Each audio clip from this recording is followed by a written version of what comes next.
In Japan, Sonic is practically invisible. Ask the average person on the street, and they'll recognize Mario in an instant. But show them Sonic. Most of them have no idea who he even is. マリオを作ったのメーカーは任天堂でしょ、なのでソニックはソニック、任天堂じゃないの？じゃあこのキャラクター知ってるかなあ、マリオマリオこのキャラクターはわかんない。 Yet despite this, there's one game that changed everything. A game that made Sonic relevant in Japan, even if most people never actually played a Sonic game. And no, it wasn't Sonic Adventure, it wasn't Sonic Frontiers, it wasn't even a Sonic game at all. In a twist of fate, it was all thanks to the help of an old enemy. A red plumber with a big mustache. なんか戦うやつですよね。なんかと戦うなんか私の家になんかゲームあって Wii でソチオリンピックの This is Mr. Fascinating, and in this video, we'll dive into the unexpected way Sonic found success in Japan. Despite struggling for decades, Sonic has struggled to find his place in the Japanese market. Unlike in the West, where Sonic was a direct rival to Mario in the 90s, Japan never saw Sonic as a major gaming figure. The Sega Mega Drive, known as the Genesis internationally, was an irrelevant console in Japan, selling only a fraction of what Nintendo's Super Famicom did. Compared to Mario, who is deeply ingrained in Japanese culture, Sonic is an outsider. Sega tried to make Sonic more appealing to Japan with more anime-inspired games like Adventure and Frontiers, and although it had short-term success, it never lasted. Even the success of Frontiers wasn't maintained for Sonic and Shadow Generations and Sonic Movie 3. But despite all this, Sonic still managed to stay known and recognized in Japan, not because of his own games, but because of someone else's. If Sonic's solo games weren't enough to keep him relevant in Japan, what could? The answer was simple: Mario. In the early 2000s, Sonic's reputation in Japan wasn't just weak, it was fading. Sega had already left the console market, and with each new release, Sonic was becoming less of a household name in his home country. But then, something unexpected happened. Mario and Sonic teamed up. For decades, Mario and Sonic had been seen as bitter rivals, the faces of competing gaming empires. But in 2007, Sega and Nintendo shocked the world with Mario and Sonic at the Olympic Games, a sports-themed party game set in the 2008 Beijing Olympics. This was something nobody saw coming. The rivalry between Mario and Sonic defined an entire generation of gaming, and now they were not only in the same game, but competing together in the world's biggest sporting event. For many, it felt surreal, but for Sega and Nintendo, it was the perfect business move. For Sonic, this was a golden opportunity. The Mario and Sonic at the Olympic Games series would place him directly alongside Mario, Nintendo's undisputed king of Japan. For Japanese audiences who had grown up only knowing Mario, this was a way to introduce Sonic in a familiar, accessible way. The Olympic setting made it an easy sell. These weren't complex platformers or action games, but simple, pick-up-and-play mini-games that anyone could enjoy. And best of all, they were launching exclusively on Nintendo consoles, the dominant force in Japan. The first game was a smash hit. While Western audiences were more focused on the novelty of Mario and Sonic together, in Japan, the game had a different effect. Many Japanese players who had never touched a Sonic game before now recognized him.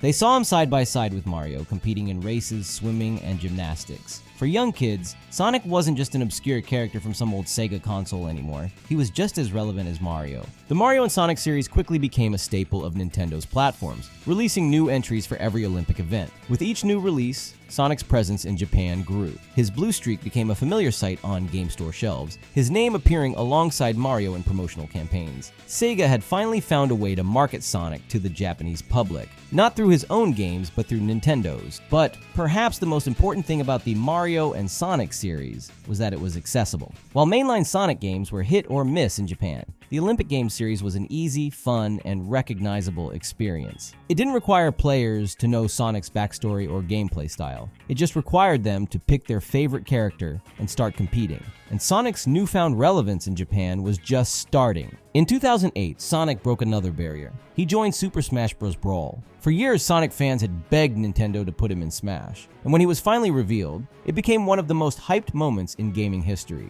The crowd erupted when Sonic's reveal trailer played, showing him dashing into the fight against Mario and the rest of the Nintendo icons. But in Japan, this moment had an even greater impact. Smash Bros. Is one of the most beloved and culturally significant games in Japan. It is not just a fighting game, it is a celebration of gaming history. Every character in Smash represents a gaming legacy, from Nintendo classics to legendary third-party titles. And now, Sonic, who had always been somewhat of an outsider in Japan, was officially part of that legacy. This was different from the Olympic Games. In Smash, Sonic wasn't just guest starring next to Mario, he was standing as his equal. He had his own moveset, his own stage, and his own iconic music. Japanese players, many of whom had never played a Sonic game before, were now maining him in Brawl, experimenting with his speed-based gameplay and hearing Sonic's themes in a Nintendo-produced game for the first time. And Sonic's impact wasn't limited to just being a playable character. He was also part of the game's epic story mode, Subspace Emissary. Sonic doesn't appear until the very end, making a dramatic last-minute entrance to help stop the final boss, Taboo. He rushes in at the perfect moment, striking the villain and helping the heroes in their final battle. This moment made Sonic feel legendary, reinforcing the idea that he was not just another guest character, but a true gaming icon who could stand alongside Nintendo's greatest heroes. And it didn't stop there. Sonic returned in every Smash Bros. Game after Brawl, and while his reputation in Japan still wasn't on Mario's level, something had changed. For the first time, Sonic was truly seen.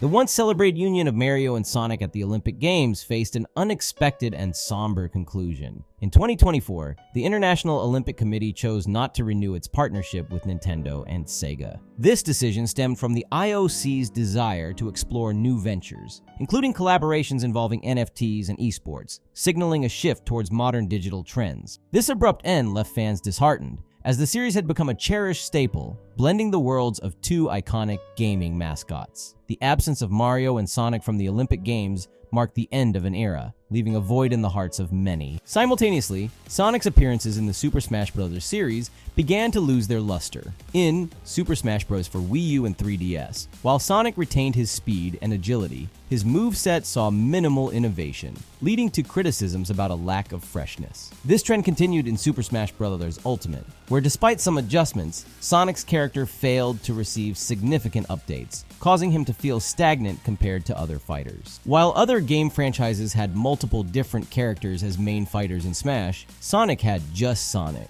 Imagine how cool it would be for Eggman or Shadow to be main fighters. But Nintendo never did that. These developments painted a melancholic picture for Sonic's legacy in Japan. The discontinuation of the Mario and Sonic Olympic series and the diminishing prominence in crossover titles raised concerns about the Blue Blur's future in a market that once held such promise. Sonic may have stumbled in Japan, but history has shown that the Blue Blur is anything but down for the count. He has defied expectations time and time again, and against all odds, he may be doing it again. For years, crossover games were Sonic's strongest foothold in Japan, but when that door started closing, another unexpectedly opened. Sonic Frontiers changed everything. It tapped into something that had never worked for Sonic in Japan before: Japanese gaming culture itself. But can this success last? What made Frontiers a success in Japan? And why exactly Sonic struggled in Japan for so long? Click the video on screen before it disappears to find out.